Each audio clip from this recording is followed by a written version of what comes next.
고린도전서 11장 27절에서 34절 말씀을 봉독합니다. 그러므로 누구든지 주의 떡이나 잔을 합당하지 않게 먹고 마시는 자는 주의 몸과 피에 대하여 죄를 짓는 것이니라. 사람이 자기를 살피고 그 후에야 이 떡을 먹고 이 잔을 마실지니 주의 몸을 분별하지 못하고 먹고 마시는 자는 자기의 죄를 먹고 마시는 것이니라. 그러므로 너희 중에 약한 자와 병든 자가 많고 잠자는 자도 적지 아니하니 우리가 우리를 살폈으면 판단을 받지 아니하려니와 우리가 판단을 받는 것은 주께 징계를 받는 것이니 이는 우리로 세상과 함께 정죄함을 받지 않게 하려 하심이라. 그런즉 내 형제들아 먹으러 모일 때에 서로 기다리라.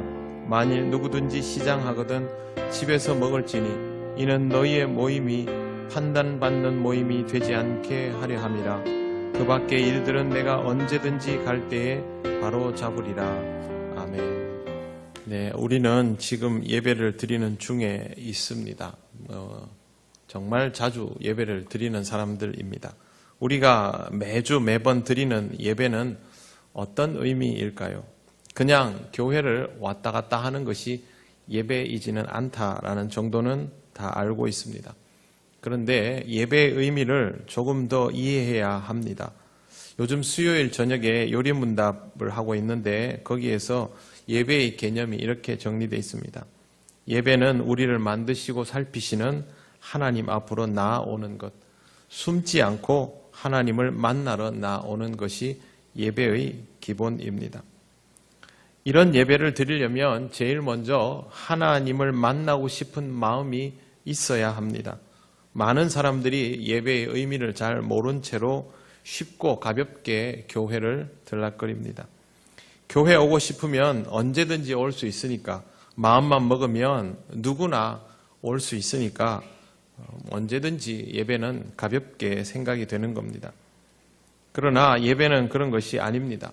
항상 기회가 있어서 아무 때나 드릴 수 있다고 생각하고 굳이 지금이 아니어도 괜찮다라는 생각을 하는 경우들이 많지만 그렇지 않습니다. 예배를 드릴 수 있는 기회는 생각보다 굉장히 빨리 우리에게서 사라집니다. 세월이 가서도 그렇지만 무엇보다 우리의 마음이 한결같지 못해서 기회를 잃어버릴 때도 많습니다. 또 한 가지는 하나님의 자녀가 아닌 상태에서는 예배가 유효하지 않다라는 것입니다. 교회 다니는 사람은 다 하나님의 자녀가 맞지 않습니까? 그렇습니다. 문제는 우리가 하나님의 자녀다운 생각을 하고 있는가 하는 것입니다. 바울이 오늘 우리가 읽은 말씀 속에서 이야기하고자 하는 것도 바로 이런 부분입니다. 성찬에 임하는 사람, 예배를 드리는 사람이 가져야 할 마음가짐에 관한 것입니다. 성찬식 있는 날 집례자로부터 이런 말을 들을 때가 많습니다. 성찬을 받기에 합당하지 않은 심령이라면 받지 않도록 하시라. 사람들이 이걸 이렇게 이해합니다. 내가 한 주간 동안 무슨 죄를 많이 지은 건 없나? 하나님 앞에서 불경한 짓을 하지는 않았나? 그런 것. 아니면 내가 마음이 평안한 상태인가? 하나님이 주시는 걸 당당히 받을 만한 자격이 있는가? 그런 생각들을 주로 합니다. 스스로를 보면서 이런 생각을 하는 것을 나쁘다 할 수는 없습니다. 그러나 아주 가끔 이런 상황에서 다른 사람들을 판단하는 경우들도 있지요. 그렇게 하지 말아야 하는데도 불구하고 자신도 모르게 속으로 다른 사람들을 보면서 평소에는 잘 안 나오더니 성찬식이라고 나왔나 보네. 저 사람 이번 주에 무슨 일이 있었다던데 저런 상태로 성찬식에 참여할 수 있나? 그런 판단을 자기도 모르게 하는 겁니다. 신앙생활 열심히 하지 않으면서도 은총은 받고 싶은가 보네. 바울이 살았던 시절에는 이런 경우가 더 많았습니다. 성찬식을 받아들이는 자세가 문제가 되었고 바울은 그것을 지적합니다. 오늘 우리가 읽은 본문 앞부분 21절에 어떤 사건이 있습니다. 뭐냐 하면 각각 자기의 만찬을 먼저 가져다 먹어버리기 때문에 어떤 사람은 시장해지고 어떤 사람은 취해버렸다라는 내용이 있습니다. 성찬식이 있습니다. 이 초대교회는 교인들이 거의 매일 모이다시피 했고 일주일에 며칠씩이라도 모였습니다.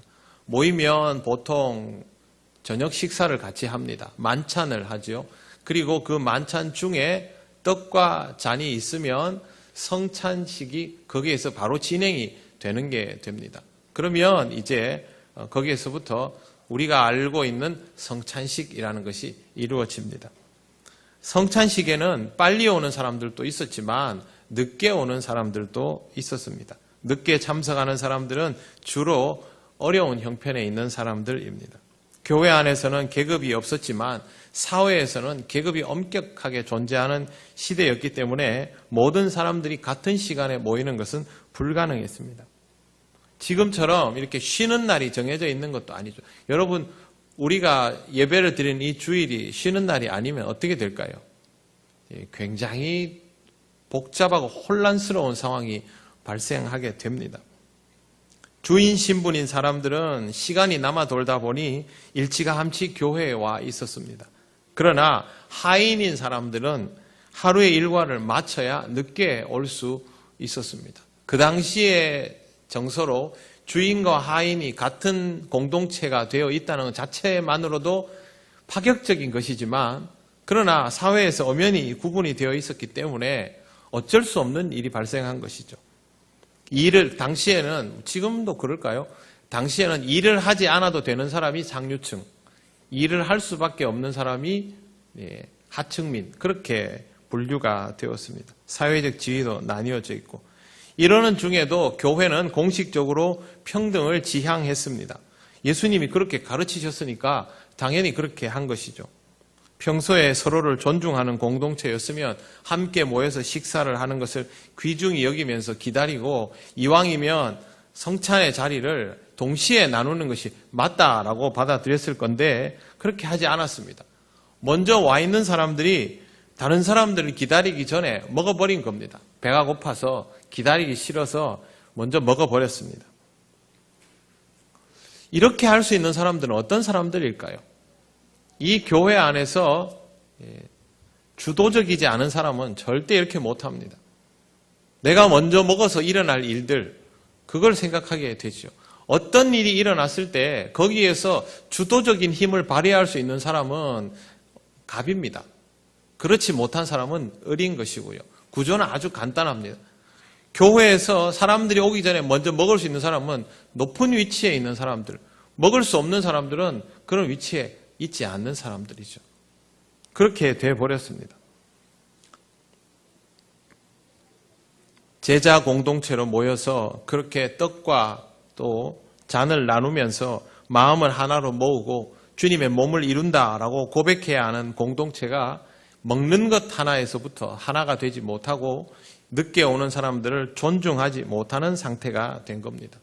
결국 그 사람들을 무시하는 것이죠. 이 무시는 그 사람들을 함부로 판단했기 때문에 나오는 행동입니다. 바울은 이런 행동에 대해서 성찬을 받을 자격이 없다라고 말합니다. 지난 한 주간 어떤 잘못을 저질렀는가? 내가 지금 하나님 앞에서 떳떳하게 성찬 받을 만한 공로를 가지고 있는가? 이런 차원의 문제가 아니라는 말입니다. 공동체 안에서 서로를 존중할 수 있는가? 그게 바로 성찬의 자격입니다. 27절입니다. 그러므로 누구든지 주의 떡이나 잔을 합당하지 않게 먹고 마시는 자는 주의 몸과 피에 대하여 죄를 짓는 것이니라. 합당하지 않게라는 말은 합당하다라는 말의 악시오스라고 하는데 이거의 반대말입니다. 무가치한이란 뜻도 있는데요. 저울에 달았을 때 한쪽으로 기울어 버리는 것을 의미합니다. 성찬의 무게는 무거운데 성찬에 참여하는 사람들의 무게는 가볍다, 그런 뜻입니다. 그동안 사람들은 이 성찬에 자리하는 것을 도덕적인 완성도, 교회의 공헌도 이런 것들 위주로 생각을 해왔습니다. 그러나 그게 아니라 얼마나 주님을 사모하는 마음으로 이 자리에 오고 주님이 사랑하는 다른 믿음의 형제 자매들을 내가 얼마나 사랑하고 존중하는가, 거기에 저울의 무게가 달려 있다라는 것을 바울은 말하고 있는 것입니다. 그러면 성찬에 참여하는 사람이 제일 먼저 살펴야 할 것이 무엇인가? 28절을 보시겠습니다. 사람이 자기를 살피고 그 후에야 이 떡을 먹고 이 잔을 마실지니, 자기를 살피고라는 말, 공동체는 보통요 이렇게 표현할 수 있습니다. 우리가 우리를 살피고, 혹은 우리가 서로를 살피고, 이런 표현을 많이 쓰죠. 그런데 바울이 공동체 안에서 자기를 살피고라는 말을 굳이 사용한 이유는 다른 사람을 살피지 말고 자신을 먼저 살피고, 그 뜻입니다. 왜 이런 말을 하겠습니까? 다른 사람을 살피는 것이 습관이 되어 있는 것이 인간이기 때문입니다. 늦게 오는 사람들은 어떤 사람들일까요? 신분이 낮은 그 사람들은 고의로 늦게 오는 사람들이 아닙니다. 자신의 일을 원하는 시간에 끝마칠 수 없는 위치에 있는 어쩔 수 없는 사람들. 그런데 그런 사람들을 죄인 취급하고, 그런 신분이 낮은 것도 죄를 많이 지었으니 그러하고, 우리가 이렇게 일찍 올 수 있는 것은, 우리가 경제적으로 여유가 있어서 너희 같은 사람들을 부릴 수 있는 것은 하나님으로부터 복을 받았기 때문에, 결국 이런 논리로 접근한 것이죠. 교회 안에서 빈부의 차나 권력의 차나 이런 것들이 사람을 판단하는 기준이 되는 이유는 그런 것을 복과 저주의 개념으로 사용하기 때문입니다. 거기서부터 판단에 들어가면 가난한 사람, 형편이 어려운 사람, 시간이 없는 사람, 아픈 사람은 다 죄 지은 사람 되는 것이죠. 바울은 이것을 엄히 경계하고 있습니다. 신앙적인 판단을 세상적으로 해버리고 다른 사람의 인생을 함부로 판단하는 것을 하지 말아야 합니다. 다른 사람을 존중하고 신앙적으로는 스스로를 먼저 돌아보아야 합니다. 뭘 돌아보아야 할까? 우리 마음의 진정성을 돌아봐야죠. 내가 정말 이 자리를 사모해서 왔는가? 나 같은 죄인이 이런 은총을 받아도 좋은가? 이게 얼마나 감사한 일이 아닌가? 비록 매 순간 온전한 삶을 살아가지 못할지라도 항상 하나님이 주시는 은혜로 살아가는 것, 이건 너무 귀하지 않은가?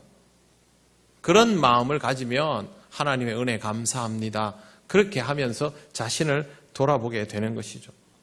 스스로 부족한 것을 모르면 하나님 앞에 하나님이 주시는 예배와 성찬의 자리가 고맙다라는 것을 알 수가 없습니다. 사람이 자기를 살피기 시작하면 스스로에게 이런 말 못합니다. 속으로지요, 속으로. 이 정도면 괜찮네, 준수하네, 잘하고 있네, 다른 사람보다는 낫네, 그런 말 못합니다. 자기를 살피면 살필수록, 자기 안에 깊이 들어가면 들어갈수록 드러나는 것은 우리 자신의 부족함이기 때문입니다. 그래서 바울은 스스로를 살피라고 말합니다. 자기를 살피는 사람은 남을 살피지 않습니다. 적어도 자기를 살피는 동안은 남을 살필 수 없습니다. 깊은 항아리에 무엇이 들어있는지를 보려면 결국에는 머리를 집어넣어야 되죠. 그렇게 머리를 집어넣고 있는 동안 바깥에 있는 것을 살필 수 있습니까? 못합니다. 바깥에 있는 것을 살피는 동안은 그 깊은 항아리에 무엇이 들었는지를 알 수 없습니다. 사람의 속은 그리 얕지 않습니다. 우리가 우리 스스로를 보면서 착각을 일으킬 정도로 깊은 물과 같습니다. 그런데 거기에 몰두하지 않고 주변만 돌아보면서 판단을 하기 시작하면 자기 자신에 대한 착각에 빠지고 다른 사람을 판단하는 좋지 못한 재미에 빠져들게 됩니다. 그래서 여러분, 밖을 보지 마시고 여러분 안에 있는 그 깊은 웅덩이 같은 곳을 들여다보시기를 바랍니다. 자신을 돌아보지 않는 사람은 성찬이 무슨 의미인지도 모르고 그 자리에 참여하는 것이 되어버립니다. 예배가 무슨 의미인지도 모르고 참여하는 것도 똑같은 경우입니다.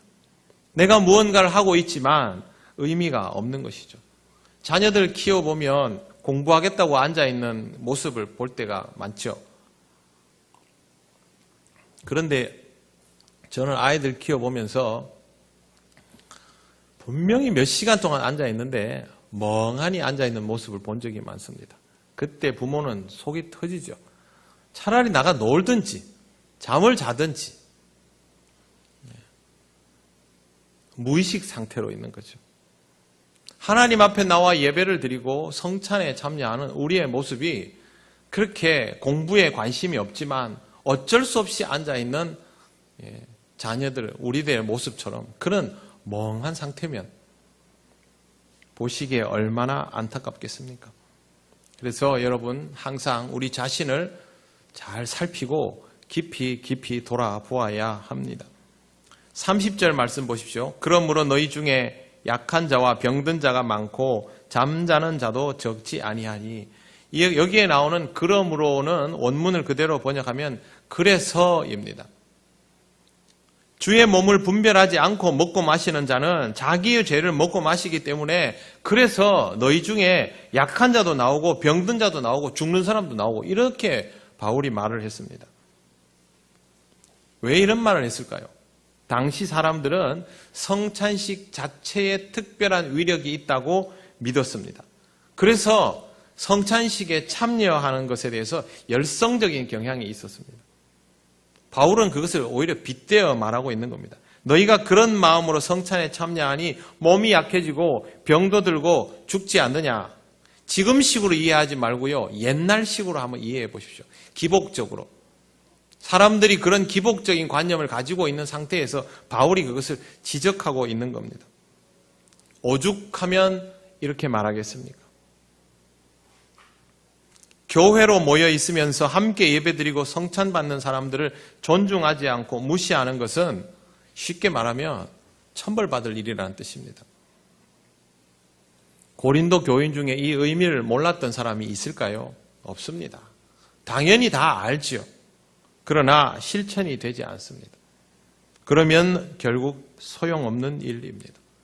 관계성이 깨져가지고 공동체 안에서 공동체를 용납하지 못하고 누군가를 용납하지 못하면 이건 결국 깨지는 거 아닙니까?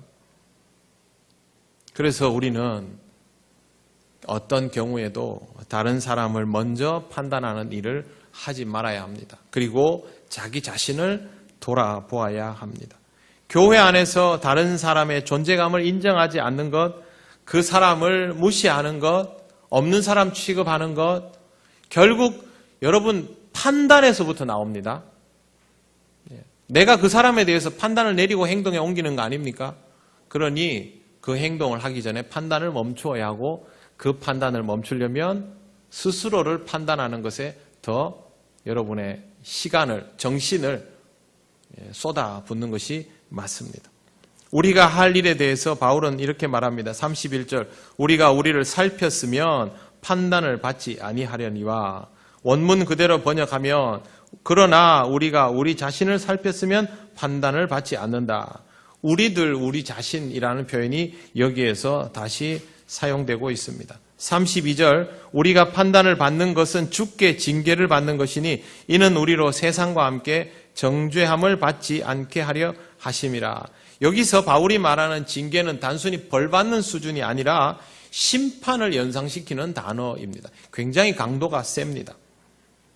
그런데 원래 이 말은 아이를 가르칠 때, 훈육할 때, 채찍으로 징벌할 때, 회초리 될 때, 그럴 때 사용하는 말입니다. 자신을 돌아보지 않고 다른 사람을 판단한다면 하나님으로부터 심판받는 것 같은 징계를 받을 것이다. 그러니 더 늦지 말고 잘해라. 그런 말입니다. 잘 되라고 하는 말이죠. 이런 하나님의 잔소리를 우리는 엄중하게 들어야 합니다. 그렇지 않으면 이 세상과 함께 정죄당합니다. 교회 실컷 다녀놓고 교회 다니지 않는 사람들하고 똑같이 행동하면 우리는 어떤 사람으로 판단받겠습니까? 교회 다니지 않는 사람으로 판단받는 것이죠. 이게 아주 중요한 부분입니다.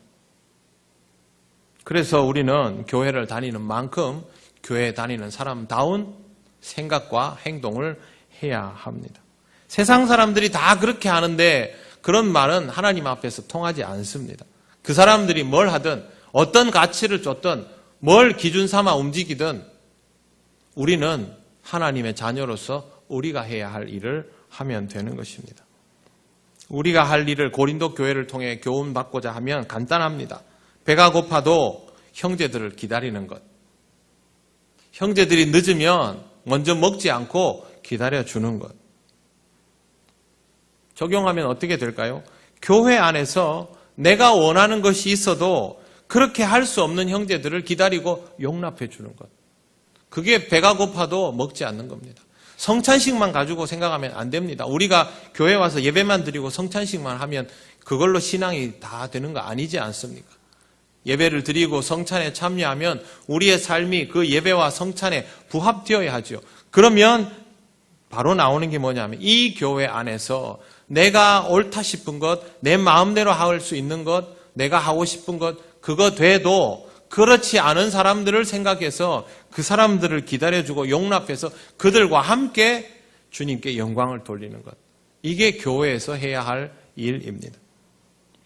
그렇게 못하면 왜 그것밖에 못하느냐라고 판단하고 정죄하는 것은 이걸 거꾸로 가는 것이죠. 교회 공동체 안에서 하나가 되지 못하고 분열되어서 서로 간에 불편해하고 하는 일들은 다 어디에서 일어나느냐 하면요. 내 기준으로 다른 사람을 판단하면서 일어납니다. 당신은 왜 그것밖에 못하느냐? 이 정도면 충분히 이만큼 와야지. 똑같은 얘기죠. 우리가 이 시간에 밥 먹기로 했는데 당신 왜 안 오느냐? 우리 주인이 안 놔주니까 못 왔지요. 그건 당신 사정이고 그렇게 해서 신앙생활 똑바로 하겠느냐? 그럼 무시하고 들어가는 거죠. 그런 마음으로는 우리가 하나님 앞에 드리는 예배, 성찬 다 날아가 버립니다. 봉사를 하는 것도 마찬가지입니다. 몸만이 아니라 마음을 같이하여 하나가 된 영으로 해야 됩니다. 33절이 그런 의미입니다. 그런즉 내 형제들아 먹으러 모일 때에 서로 기다리라. 바울은 이런 말까지 합니다. 시장하면 집에서 먹고 와라. 너 그렇게 하고 싶으면 네 필요한 건 네가 알아서 해라. 다른 사람 못한다고 뭐라 하지 말고 답답하면 네가 해결해라. 그 말까지 합니다. 그렇게 함으로써 서로를 판단하는 일들을 하지 않도록 하라. 그것이 성찬에 필요한 모든 조건들, 예배를 드리는 모든 조건들을 엎어버릴 수 있기 때문에 그렇게 하는 것입니다. 주님의 몸된 교회의 뜻은 주 안에서 서로 사랑하는 것, 함께 예배드리는 사람들끼리 서로 용납하는 것, 성찬을 받을 때에 영으로 하나가 되는 것, 교회 안의 모든 일을 그와 같은 마음으로 하고 결코 서로를 섣부르게 판단하지 않는 것. 이게 기본입니다. 교회의 모든 일은 여기에서 출발하고 이것으로 이루어지고 이것으로 완결됩니다. 여러분에게 이런 마음이 있는지를 돌아보시고 만약에 이런 마음이 없다면 그렇게 없는 마음을 정당화시키며 신앙생활을 해왔다면 하나님 앞에 마음 다해 회개하시고 이것을 고쳐 나가시기를 바랍니다. 내가 그동안 이런 것들 잘 못했는데 그러면 오늘 성찬 받지 못하는 거 아니냐? 그게 아닙니다. 지금부터 내가 서로를 용납할 수 있으면 그것이 성찬 받는 조건이 됩니다. 우리 중에 죄 안 짓고 사는 사람 누가 있습니까? 우리 중에 누가 흠결이 없어서 주님 앞에 성찬 받을 수 있는 합격자가 있습니까? 아무도 없습니다. 그 점을 명심하시고 서로를 용납하는, 나를 용납해 주시는 주님을 기뻐하는 그 마음으로 이 시간 예배드리고 성찬 받으시기를 바랍니다. 이 성찬을 통하여 주시는 은혜가 고스란히 여러분의 삶에 채워지고 여러분 옆에 있는 소중한 사람들이 느껴지는 만큼 하나님의 은혜의 지경이 더 풍성한 것을 깨닫게 될 것입니다.